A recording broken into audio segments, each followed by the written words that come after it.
Good evening, everybody. My name is Jeff Baird, and I am Chief of Staff at Rasmussen Foundation.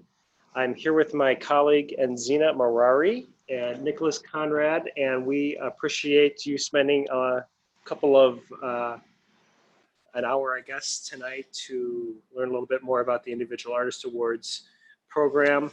We are going to be recording this session, and ultimately we will post it on our website, so there'll be an opportunity to go back over the material.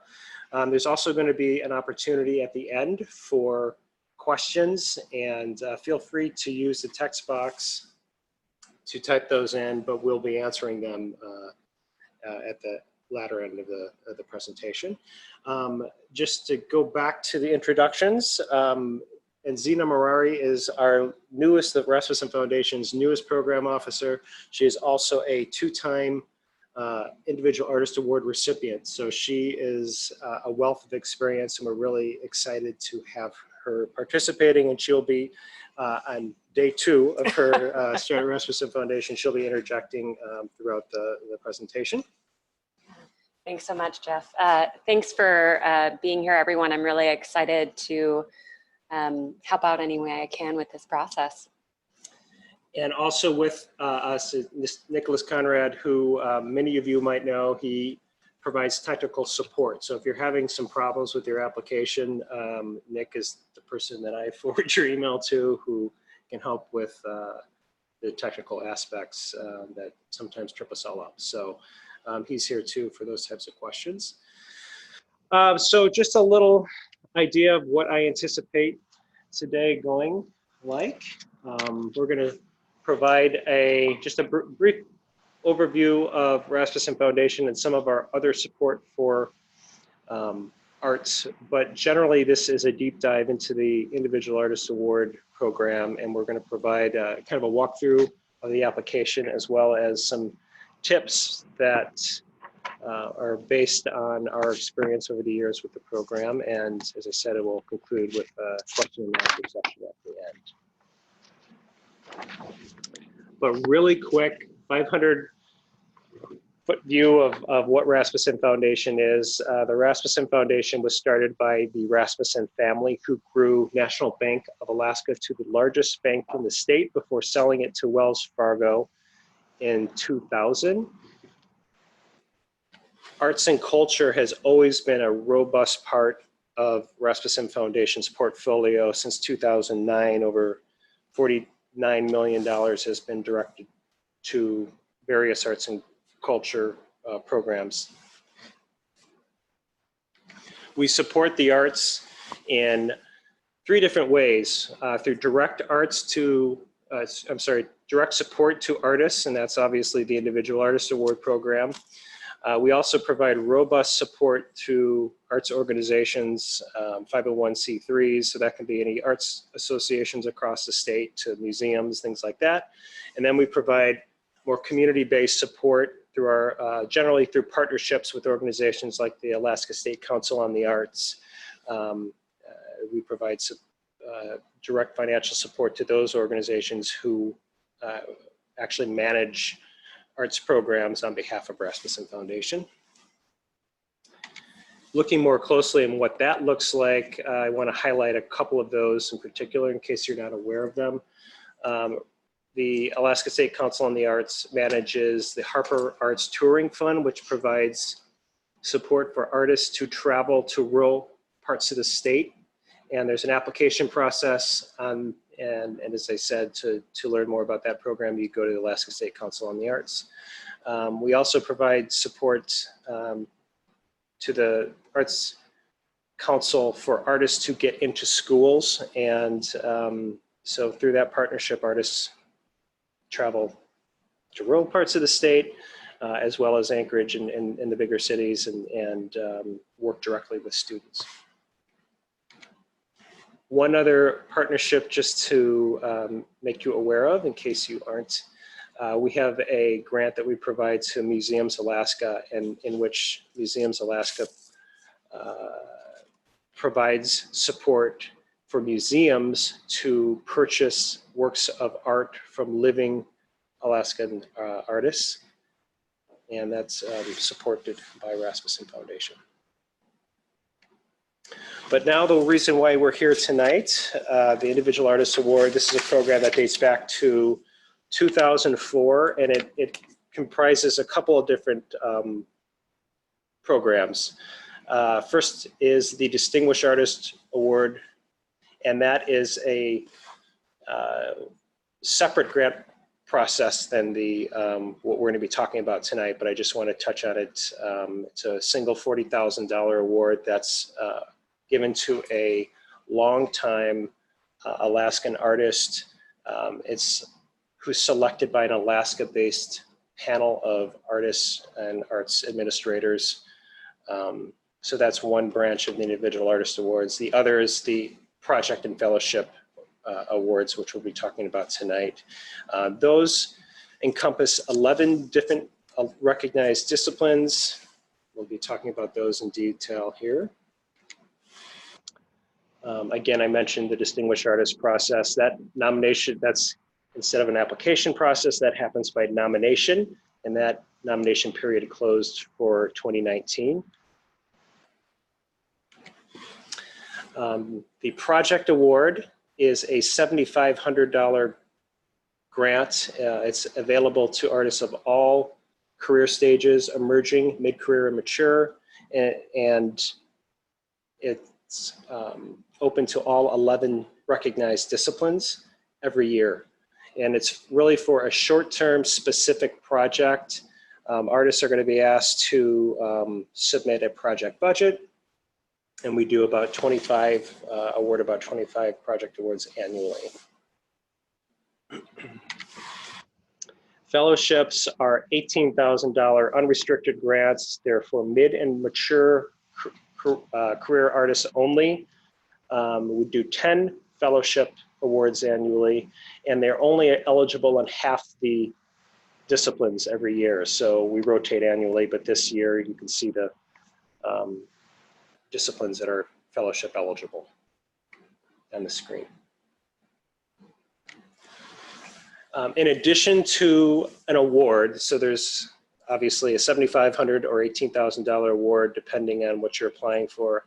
All artists will have access to some professional development training if they are a recipient, and we have a partnership with the Anchorage Museum who's helping with that component of it.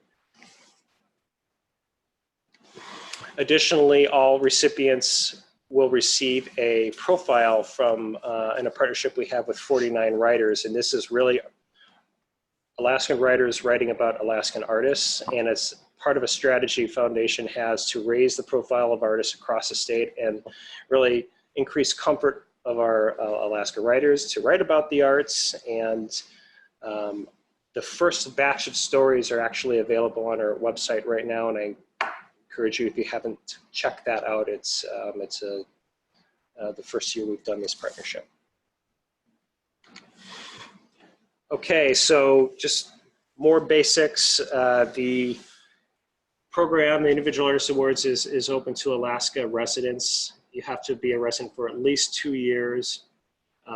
You 18 years or older who are currently producing work. This is not a program for university students who are arts degree related programs. And also work cannot be primarily of an academic research, scholarly, or commercial nature. And we can talk about more examples of that if folks have questions in the Q&A.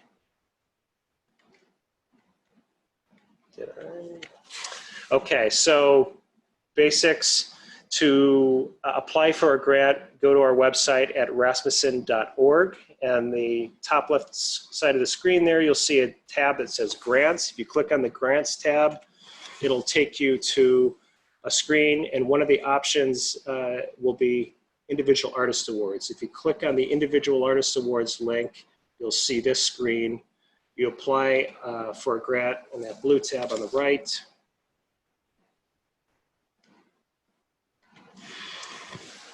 Once you do that, you'll be taken to an account setup or login page.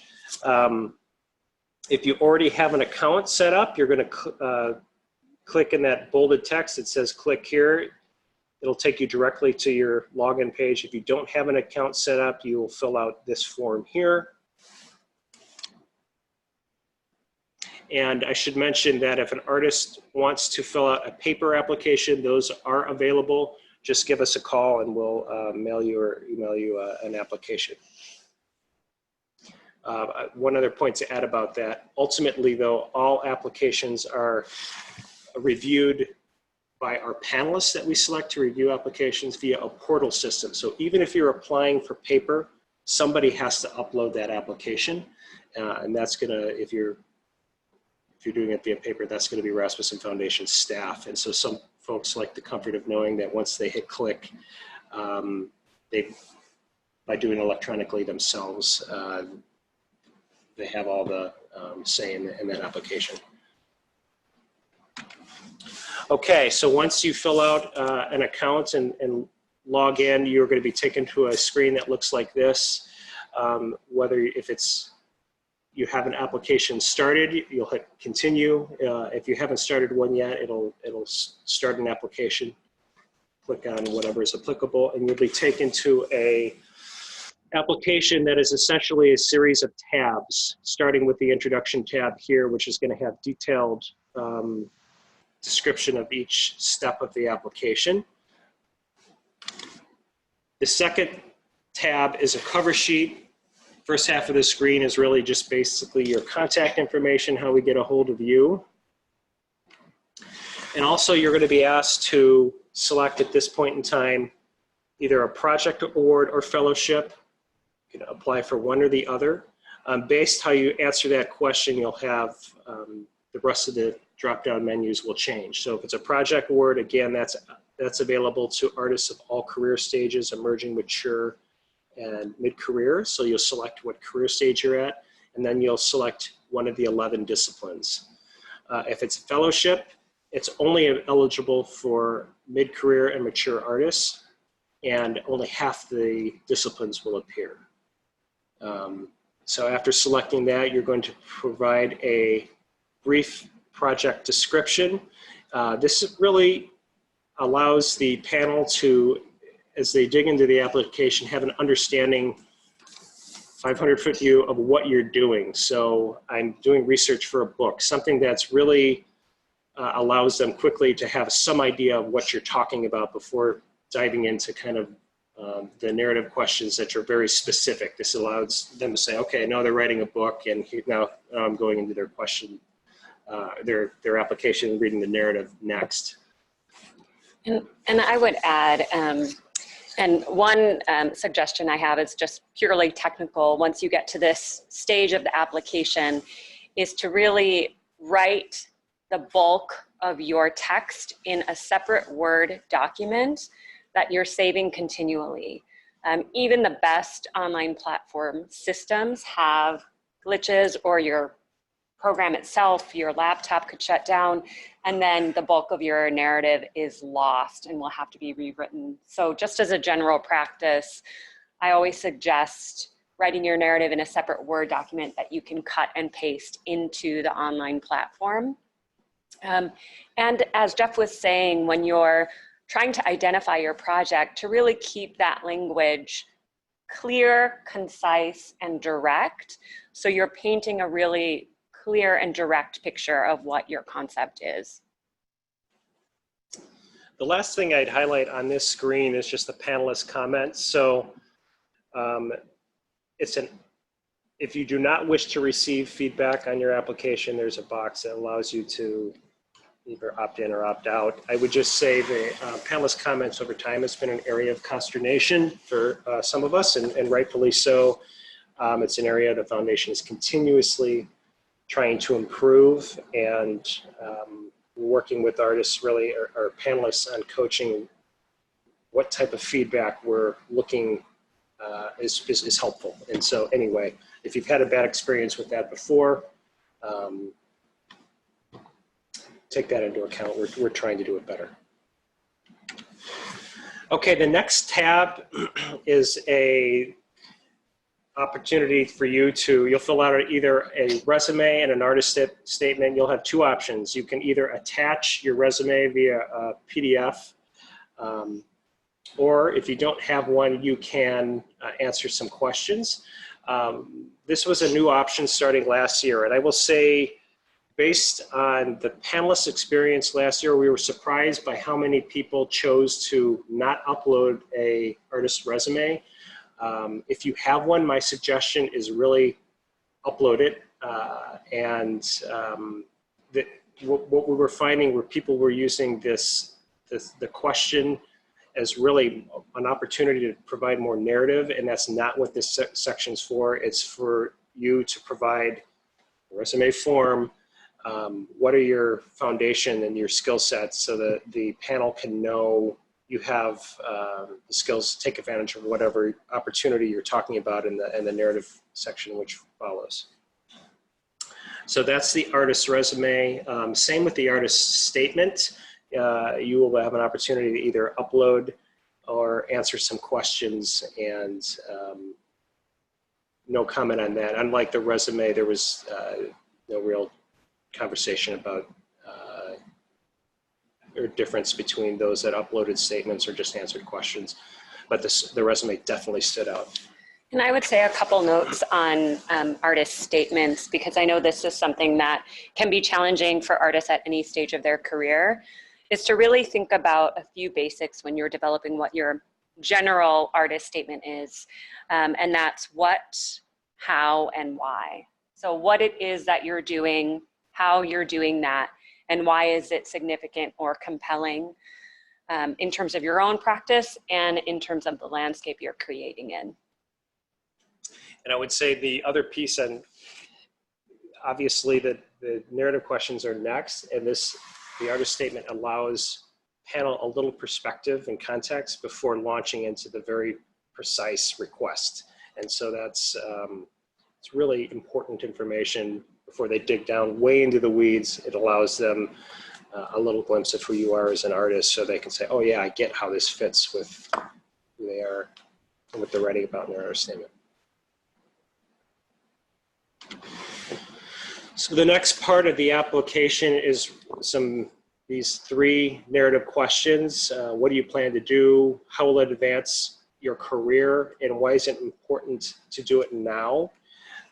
Each of these three questions has their own text box, and you're going to have about 250 words. So the key here is to be, as Zena said at the start, really concise, be specific as possible.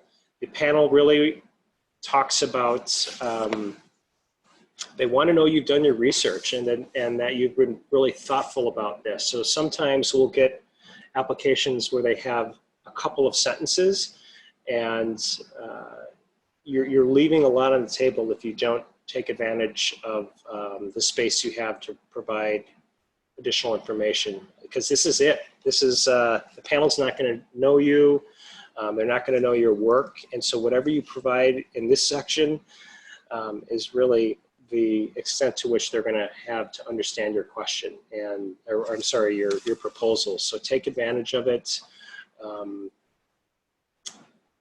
Again, that diligence is really important. And if you can show that you've done your homework and done it well researched, that's expected.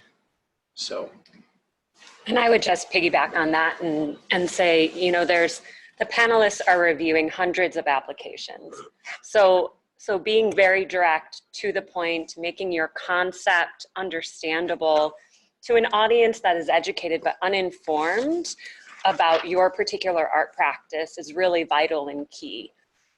Having it very, very well thought out, described, and presented so that any questions would be answered in your statement, in your plan. Mm-hmm. In addition to the narrative questions, there's a timeline. So you're going to be asked to provide some, over the course of a year. This is a year grant. What activities you'll be doing over a course of a year. And again, this goes at additional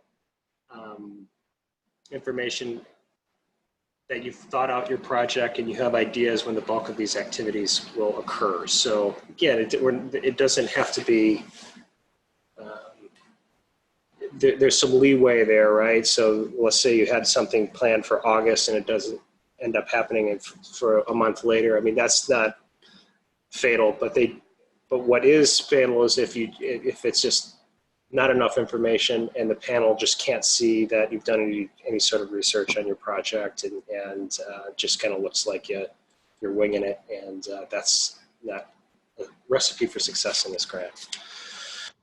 And last, for project awards only, you are asked to fill out a project budget. The project budget must equal $7,500. And so again, you're going to want to break down the cost of whatever you're applying for, and show that you've done your diligence, whether it be equipment or renovations. You want to get some quotes and just show that you've done your research. Just a comment on that, while a project award for this budget has to equal $7,500, we don't want projects that are obviously less than that. That's not allowed. That's a common question we get. So it has to at least be $7,500. Sometimes we get projects that are more than $7,500. What's key to that is in one of the narrative questions above, in the text above, you describe that this is a $10,000 project. I'm asking Rasmussen Foundation for $7,500. I've secured the remainder either through private sources or another grant. The panel needs to know that you have the funding in place if it's a larger project for the project to come to fruition.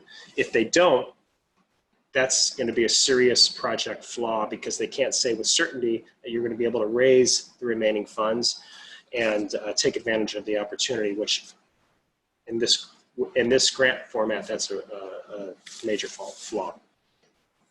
And I mentioned that for the text box components, you have 250 word limit per question.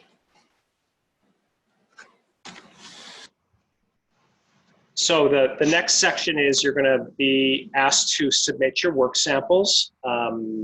Each discipline has a kind of potpourri of options in terms of work samples. Visual arts can be photographs, literary arts are PDFs. We also have provided in recent years more options to combine different options. So visual artists can choose to add a video in their and some digital photographs if they want to, and those options are articulated in the application. The one comment about this is just because you can do combined work samples doesn't mean you should. An example of that is we had a performance artist who, instead of attaching 10 minutes worth of video of his specific performance, he attached some still shots. And in those still shots, the panel commented obviously weren't particularly helpful in evaluating his performance. And so just be thoughtful on that. Where this can really come in helpful if luthiers and instrument makers, where some of their art is in their ability to create a beautiful sounding instrument as well as the visual aesthetic. And so this is an option where a luthier might want to have a video of the instrument being played and then close-ups of the mastery of the woodworking and things like that. I would just add that when thinking about how to present your work, having really good up-to-date images that reflect the type of work you're applying for is really important. The panelists don't have a lot to go by. They have your resume statement, narrative plan, and your photos. And if you have a great concept, great narrative, but your photos don't support that, it weakens the case that you'll be successful at what you're applying for. And vice versa, if you have really great images, but a really weak narrative, it's also going to weaken that argument. So I would always suggest taking the time to get really good photographs or video of your work to present your best work self. So it really demonstrates that you can be successful at what you're applying for. It's just a few examples on how that has looked like. We have some artists who will have multiple samples in one photograph. And so you can see, so a folk and traditional artist might have multiple small pieces of jewelry, we'll say. How it presents in this format is you can see they have 3 or 4 different things, but you can't see any of it in real detail. And that's problematic. So, and additionally, the samples might be about a wide range of things. So jewelry and then larger pieces, and there's no theme. And really what you should be thinking about strategically is how does what I'm showing here tie into what I want to do. So it should be a real strategic process on what samples you are selecting. More specifically, they should be from the last 5 years. That's an application requirement. We want what contemporary pieces, at least in what you're working on right now. If you can attach an older work sample, but if you do that, it should be for very strategic reasons. So let's say you want to show proficiency in a certain type of style, because to be able to do what you want to do, you have to have demonstrated proficiency in that style. You might attach a work sample that shows that, but the remainder of the samples should be more in line with what you're hoping to do. So reviewing the application, just making sure you have multiple people just read through it and see if they're following. A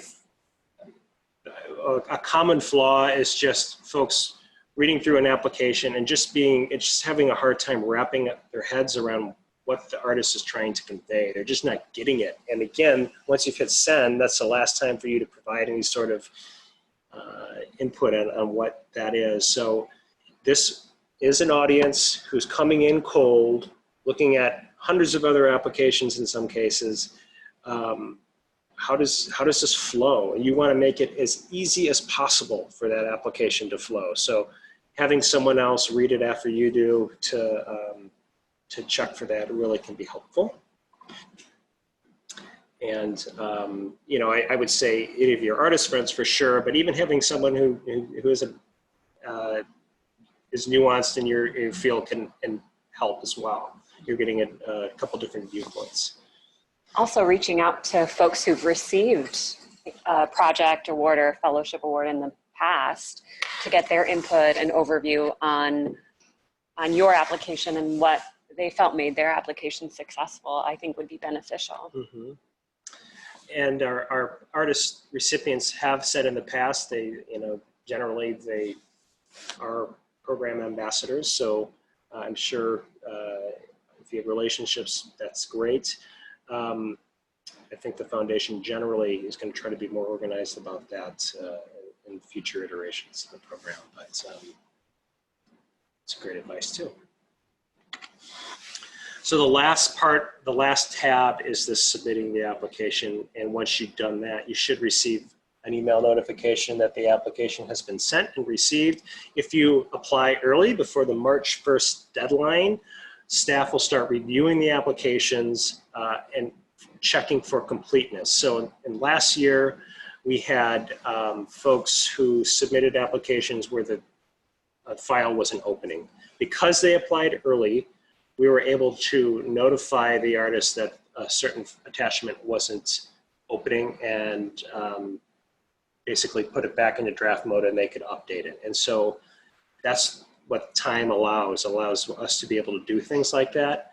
We're not reading narratives, we're not providing edits and content edits. That's way beyond our staff capacity to do that.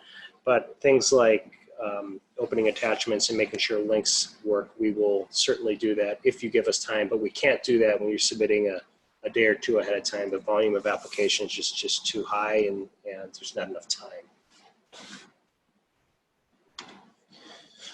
So the deadline again is March 1st, and don't wait to the last minute, which I'm sure no one on this call will even consider doing. So now I want to step back. Those are kind of the nuts and bolts of the application process. I want to step back and just talk a little bit about the process at a higher level. So what we do once you hit send, we recruit panelists from across the country. More specifically, they're not living in Alaska. This is folks living other parts of the country. They might have some connection to Alaska, so it's a good thing if they have some understanding of Alaska, but they're not here now. And we recruit to cover the 11 disciplines that are, which we showed earlier. So we would recruit several different, for instance, visual artist panelists.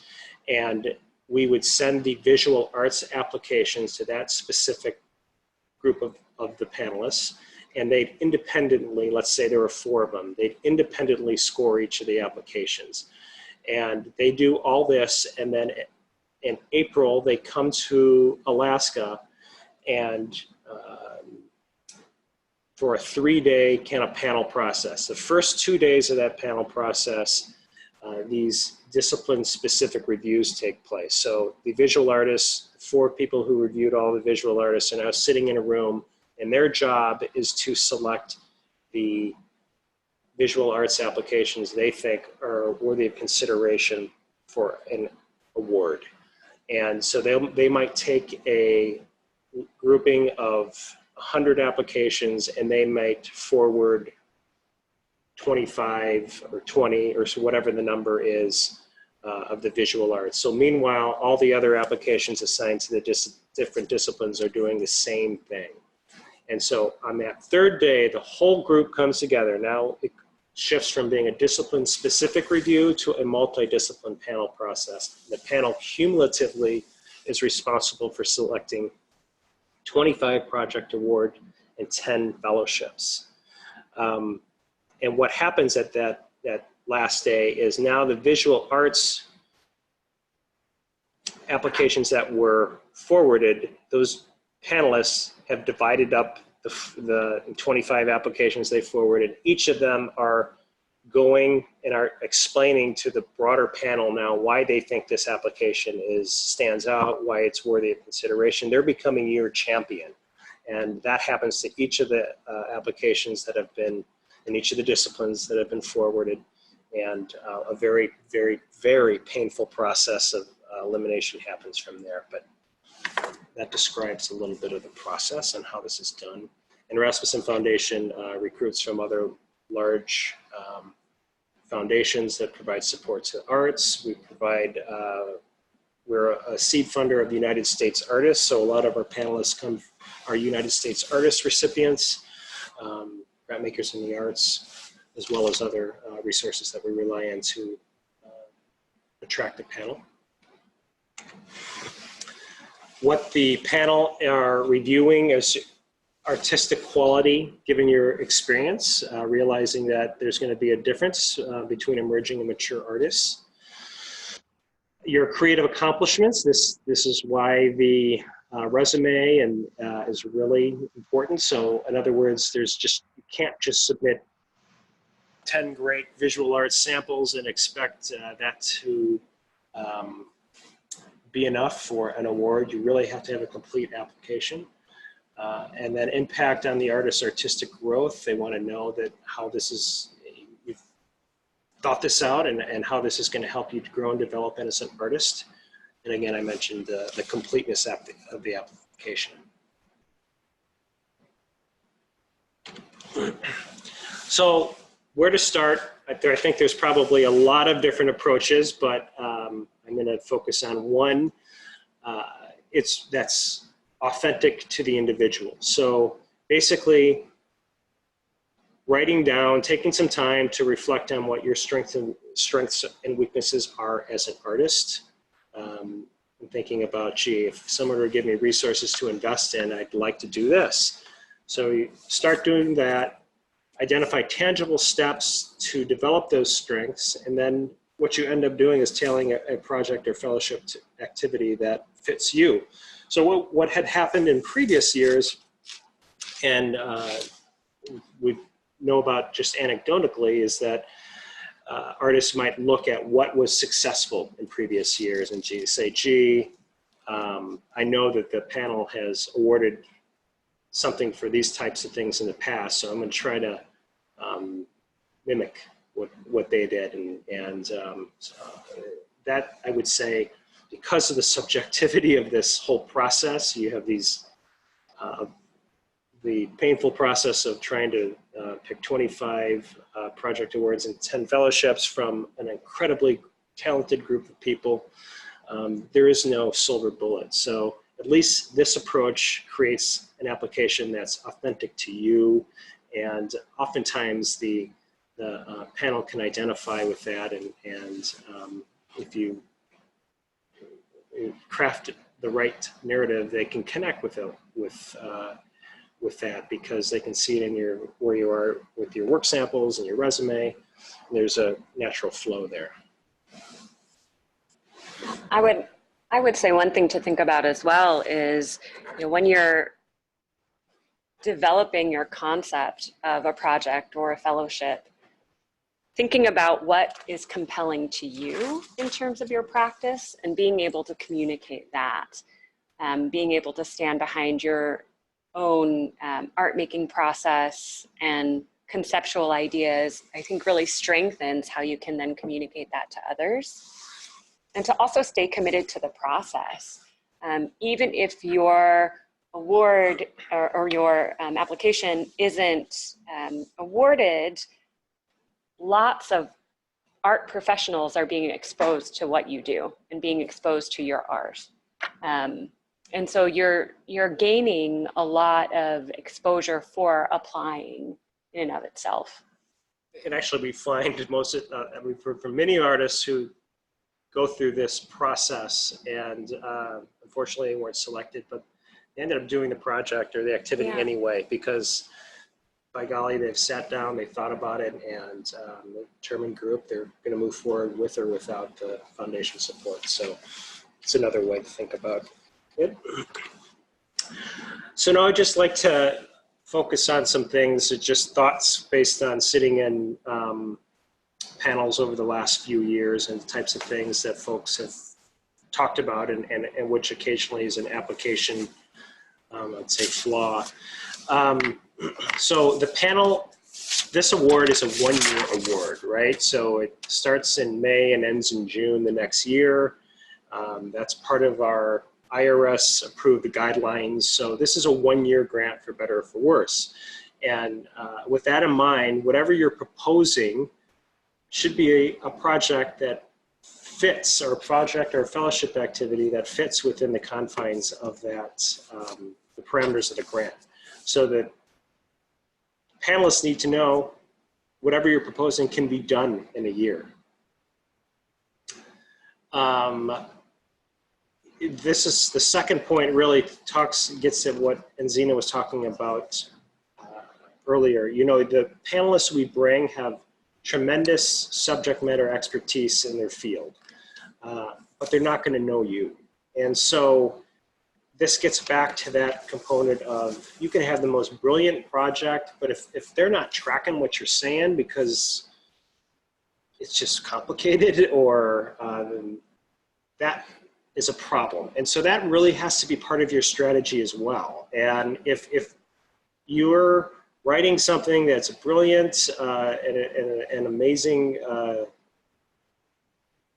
next step in your career, but it's not fitting within the parameters of the grant, then take that into consideration. And if when you show it to your external audience, your friends or your fellow artists, and they're not tracking you, take advantage of that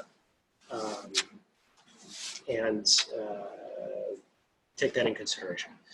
The next point really needs to be continuity within the application. And so each point should really build off the other. So think about it as a comprehensive document, each section supporting your goal for whatever it is for the project or fellowship activity. So a ridiculous example of Bruce, you propose touring with Bruce, but your experience is in carving. That's application obviously lacks continuity. And then the final point was community focused proposals. For this particular award, it's called the Individual Artist Award. So it's really focused on the individual. So if you have a community-based project, you're going to have to focus on what the benefit is to you and how it's going to help your growth and development. So you can have some community benefit, which is, by the way, 99% of all our other grants are focused on the benefits to community. This, again, is focused on your own personal growth. So always view it through that lens. How is it going to help your growth and development as an artist? And lots of artists, that's painful to do. But for this, you have to do that to be successful.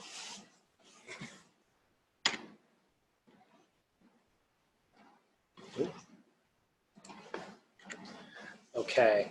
Another thing to keep into account is the project or application contain elements that are beyond your control. Again, if your project was $10,000 to take place and this is only a $7,500 grant, and in the narrative sections you don't explain how you raise that other funding or that it's secured, that's an application flaw, because they can't say if they give you the award that you'll be able to complete your project. Collaborative work, this happens a lot with totem poles, and that, for example, what is your role in this larger piece of work? Just be clear of what your role is when you're doing collaborative work. Work samples should be from the last 5 years. As I said, if you do use anything older than that, there should be a compelling reasons. And last, past recipients cannot reuse, I put that in quotes, samples from previous successful applications. So we want to see where you are now as an artist, not older samples.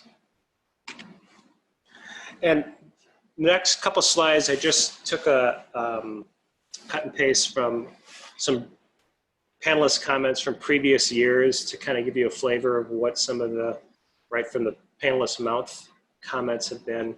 This particular panelist wanted the artist to talk more in more specific. So this goes back to really showing the panel that you've done your homework. Dream big, but write in specifics. The next sample is really meant to show you how closely, for the project awards, which require project budgets, they want you to provide some very specific numbers. And if you put a lump sum in, it can appear, they might have questions about your budget numbers, and if you haven't provided the specifics in the budget, then that's problematic. So I'm not saying down to the cent, but reasonable amount of diligence is needed for the project budget. I think also these last two comments really speak to that continuity piece. Mm-hmm. The previous panelist commented that the artist statement was great and compelling, but the narrative lacked the specifics and detail that they needed to understand what the project concept was. This panelist is commenting on additional work samples to give a better idea of the current body of work. And so having that continuity in your applications is demonstrated as something that's vital to the review process. And then the last sample here, we occasionally see artists who have so many great things going on, they get distracted in the narrative component. And so just to be clear, really focusing on one specific element and in detail, it doesn't mean you're not going to be doing other things, but for the purposes of this application, really focusing your details on one component that you're asking for funding for, and you might have some other pieces that you are going to be doing, but you don't need to share it in this application. And so just being strategic about that, I think, is how much to share, and sometimes you really focus more narrowly on one idea. A couple other frequently asked questions. Again, you can only apply for either the project or the fellowship, not both. If you've received an award in the past, you can apply again, but you wait 3 years, and the specifics on what the timing is are on our website. An individual artist award grant is taxable, and again, you'll be asked to provide a career stage. There's some consternation from artists on how do they select a career stage. I would say the most important part of this is if you're applying for a fellowship, which is only available for a mid-career or mature artist.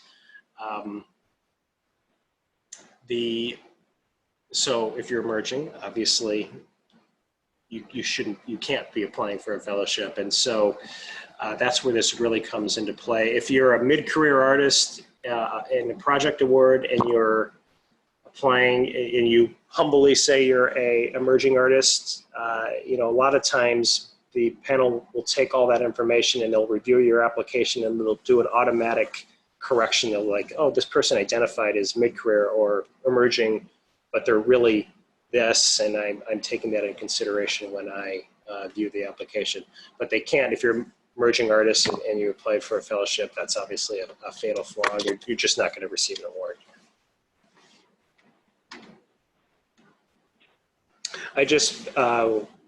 Other programmatic features, I mentioned the 49 Writers Partnership earlier, but every year we do a video of our distinguished artists, which is on our website, if you haven't seen that, but we also do a compilation video highlighting all the other recipients as well. That's a fairly new element. And of course, again, this professional development component. So we want you to be successful not only as an artist, and we're providing resources for you to grow your art, but we also want you to be successful at the business of art. And that's what this Anchorage component is tackling, is providing you some resources to become better and more thoughtful about the business side of things, because it's certainly not intuitive. So with questions, you can certainly ask myself, my colleague Sherry Summer, who's not able to join us today, or and Zena as well. We're going to throw her in the hot seat. So with that, I'm going to open it up for questions. And I would just say before we switch that on, you can always call us. And so the foundation tries to be as helpful as possible on the front end. So we spend lots of time talking to artists about ideas. And again, we're not involved in the panel process. We don't have any say in who gets an award, but so we can provide our 2 cents, and that's what it is. It's probably worth less sometimes, but if you want to talk about it, we certainly are willing to do that with you. All right, so let's open it up to questions. And Nick? Yeah, you should see in your Zoom client, there's a chat box that we're asking people to put questions into. Oh, to type it. Somebody unmuted themselves. Okay, so we hear someone, well, first of all, how do we get that? Can you get that back on? Sorry.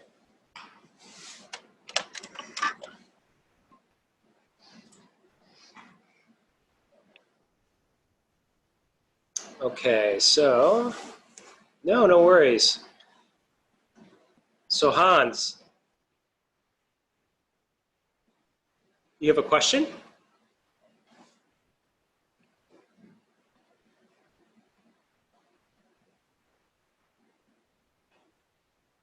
And how folks can unmute themselves if they want to, correct? Oh, great.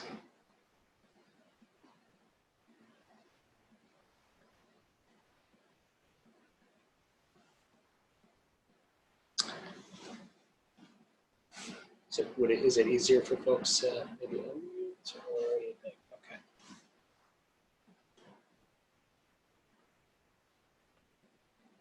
Okay. So the question that is before us now is about the career stage component. It says, there are several of us here wondering about the distinction between the emerging artist and the mid-career artist, and we're all kind of halfway in between. So you can find define it a little bit better for us. Yeah, absolutely. I think the first thing to consider is, well, there's specific definition and guidelines. So, I mean, the first thing I would do is encourage you to read that. But the second component is how the emerging artist, first of all, is going to already have a portfolio. They're going to started. They're going to already be showing their work. Emerging is not the same as beginning, and sometimes, and that's not your specific question, but I do want to highlight that because we do have a certain amount of applications in which that's a question. But I would just say, again, the practicing artist is going to have been at it for, I don't know, decades, and depending on when you started, and it's more of a feel, like where are you at? Are you touring? Do you have exhibits? Have you received recognition? I think some of this is just taking a look at your specific circumstances and making a call. And candidly, oftentimes it really isn't a big deal because unless, again, you're targeting that fellowship and you're earlier in your development, it's not going to be an issue. If you have concerns that you're borderline, maybe the place to start is with a project award, because if you think that, and your colleagues are all thinking that, then maybe that's an indication. But oftentimes we find that artists are very humble, and so they underrepresent their qualifications. And so it really depends on the specifics of your situation. And again, there is a specific definition. Emerging says those in the early stages of their professional careers, their work has begun to take shape and the output contains seeds of further artistic development. That's emerging. And mid-career, meanwhile, says are those who have created an independent body of work and have made a recognized contribution to their discipline through public presentation. They progress steadily as an artist and are challenging themselves to explore other avenues of expression, as well as deepening the modalities that brought them to this artistic stage.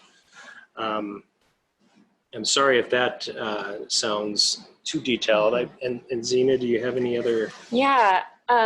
When I think about the difference between emerging or mid-career, I think of emerging as this is the beginning of your art career, your art practice. You've established yourself as an artist. You have a body of work. It has an identity or a direction, but that's something you're continuing to build on. And maybe you haven't had a lot of representation or recognition yet.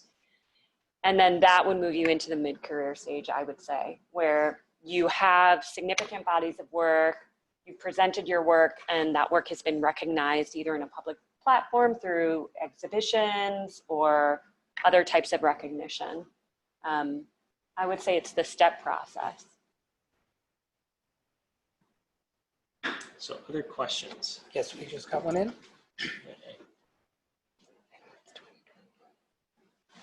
So 2017 individual artist apply for can a past recipient of 2017 Individual Artist Award apply for 2019 fellowship, or do we have to wait until 2020? So that is specifically on here. And so artists who have received an Individual Artist Award in 2017 or 2018 are not eligible. So 2017, you're going to have to wait a year.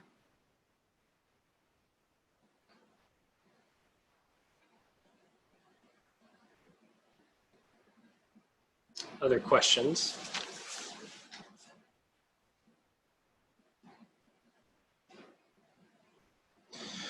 The question is, should my photos have a date stamp to show progress? Actually, and when you upload your photos, there's going to be some information that you provide about your work. I would not put a date stamp on that though. So on the photo itself, right? So, but you can provide some description in the caption underneath the work sample. And one of those certainly is the year, because of the emphasis on work samples in the last 5 years.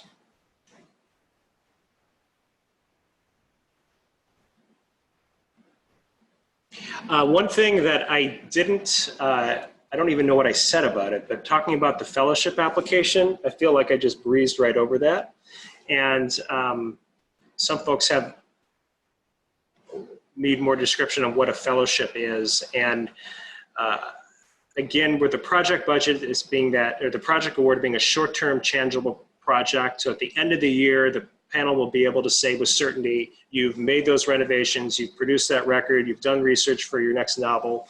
That's the short-term project. A fellowship is an unrestricted grant. So in other words, it's not so outcome-based, but what you are describing is how whatever you're proposing over the course of a year, you're describing how those activities will help your growth and development as an artist. And so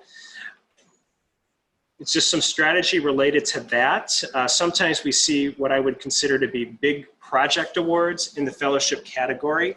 A lot of discussion by panelists about, is this transformative? How is this really gonna, they're giving $18,000. I mean, if someone says right now, here's $18,000 for you to grow your art and grow as an artist, like let that sink in and kind of, this is an opportunity to do something that most people aren't going to have the resources to do. And so use that opportunity, be creative. As the panel said, think big, but talk in specifics. Sometimes if it's $18,000 worth of materials for a workshop, technically it's an unrestricted grant. They can use it how they want, but I would say strategically, is that going to stand out in an application where other people are thinking about what could be transformative in my art career? Conversely, the project awards, sometimes we get folks who are applying basically for fellowship type activities in a $7,500 project award. That can also be problematic, where they're saying, I just want $7,500 for living expenses to do my art. And the comment back to that is, well, who wouldn't? This award, though, is for a short-term project, and the panel, again, has to say with certainty, at the end of a year, they're going to be able to have done X, Y, or Z. And when you're just asking for an unrestricted grant to make art, that's not the purpose of this award. So just thinking about fit is really important when deciding about project and fellowship. Oh.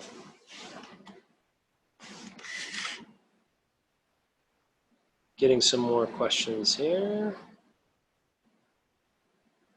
Should the artist narrative be more of a personal description of my situation and recent history regarding my work, or should it be a quick statement only related to art and the project, keeping personal experience to a minimum? I would say you need to provide the panelists with adequate context of what you're doing, right?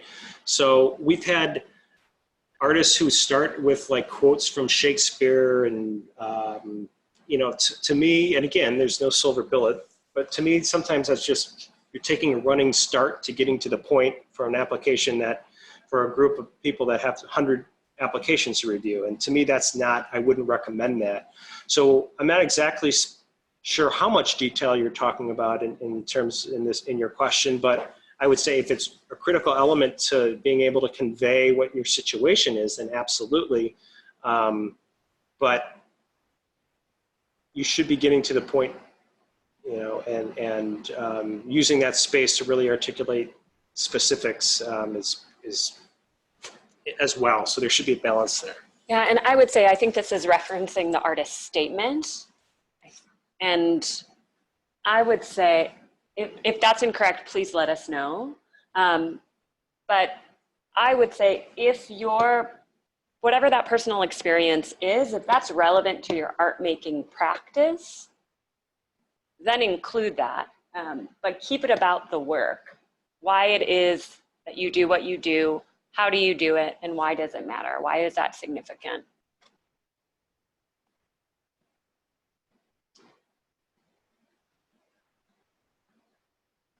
Okay, moving to the next question. If a specific piece of art originated over 5 years ago, but was reworked and improved recently, can they be included?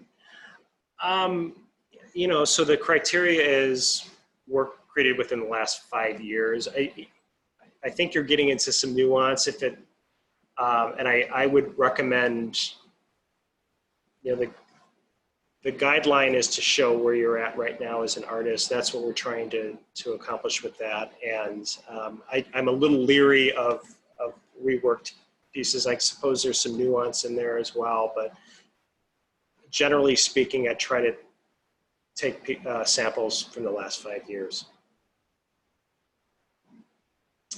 How do I define costs for the budget if my basic materials are very cheap but require a lot of labor?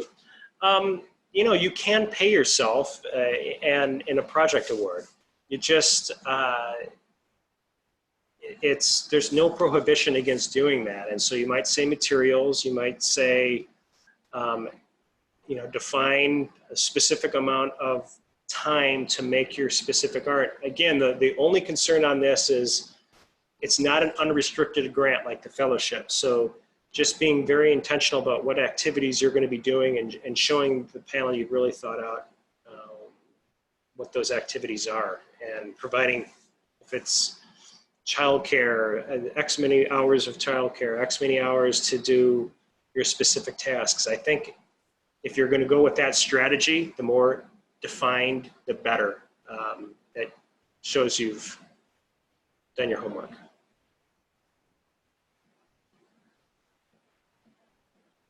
Other questions? And if I'm not answering your questions, certainly type that too. Or say, Jeff, shut up, and then Zena answer. Jeff, be quiet.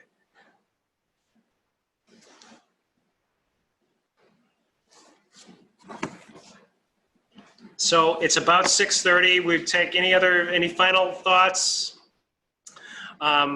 Thank you everyone for spending some time with us tonight.